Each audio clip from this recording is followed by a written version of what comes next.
අදත් ඕගොල්ලන්ට ගොඩක් කාලෙකින් වීඩියෝ එකක් අරන් එන්න හිතුවා මේ අවශ්‍යතාවය මත. ඉතින් ඕගොල්ලන්ට මේ fuel pass එක එහෙමත් නැත්නම් QR code එක ඔයගොල්ලෝ කොරෝනා කාලේ යූස් කරපු ෆෝන් නම්බරේ තියෙනවා නම් කිසිම ගැටලුවක් නැහැ. ඊටාම සුළු වේලාවකින් ඕගොල්ලෝගේ QR code එක නැවත ලබා ගැනීමේ හැකියාව තියෙනවා. ඉතින් මම අද ඕගොල්ලන්ට කියන්නේ ඉතින් පරණ ඕගොල්ලෝ ලබාගත්තු QR code එක මේකේ chassis number එතකොට වාහනේ පොත අවශ්‍ය වෙන්නේ නැහැ. ඉතින් ඕගොල්ලන්ට පරණ නම්බරේම තියෙනවා නම් ඒ නම්බරේ පොඩ්ඩක් ගහලා log වෙලා බලන්න කෝඩ් එක එනවද කියලා.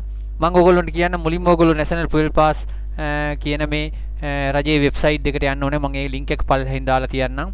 ඉතින් එහෙම මේ link එකකින් ආවම මෙන්න මේ වගේ ඉන්ටර්ෆේස් එකක් ඕගොල්ලොන්ට පේනවා. ඉතින් මුලින්ම අපිට කරන්න තියෙන්නේ මෙන්න මේ vehicle login කියන තැන ක්ලික් කරන්න.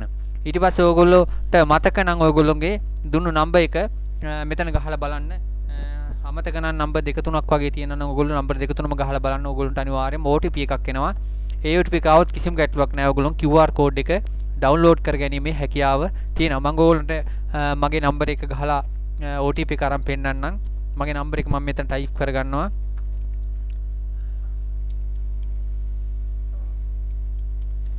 ඔන්න ඔය විදිහට ගහලා මෙන්න මේ send OTP කියන තැන ක්ලික් කරාම ඕගොල්ලෝගේ ෆෝන් එකට අනිවාර්යෙන් මැසේජ් එකක් එනවා.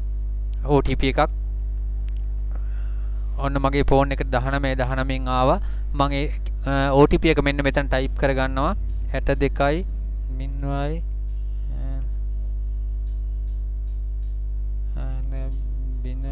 959 ඔන්න ඔය විදිහට. ඊට පස්සේ ඕගොල්ලන්ට තියෙන මෙන්න මේ log වෙච්ච ගමන්ම ඕගොල්ලෝගේ QR code එක අනිවාර්යෙන් මෙතනට එනවා. මෙතනින් අපිට පුළුවන් ෆෝන් එකට ෂෙයා කරගන්න. එහෙමත් නැත්නම් මෙතනින් ඩවුන්ලෝඩ් කරගැනීමේ හැකියාව තිබෙනවා. ඉතින් ඕගොල්ලන්ට මම නැවතත් මේක ෆෝන් නම්බර් එක අමතක වෙලා එහෙමත් නැත්නම් ගැටලු තියෙන අලුතින් රෙජිස්ටර් වෙන්න ඕන එක සම්බන්ධව නැවත වීඩියෝ එකක් අරන් එනවා. අනිවාර්යෙන්ම අපේ channel එක subscribe කරලා තියාගන්න. ඉතින් මේක හරිම ලේසි. ඕගොල්ලෝගේ පරණ නම්බරේ තියෙනවා නම් මෙන්න මේ විදිහට QR code එක ලබා ගැනීමේ හැකියාව තියෙනවා.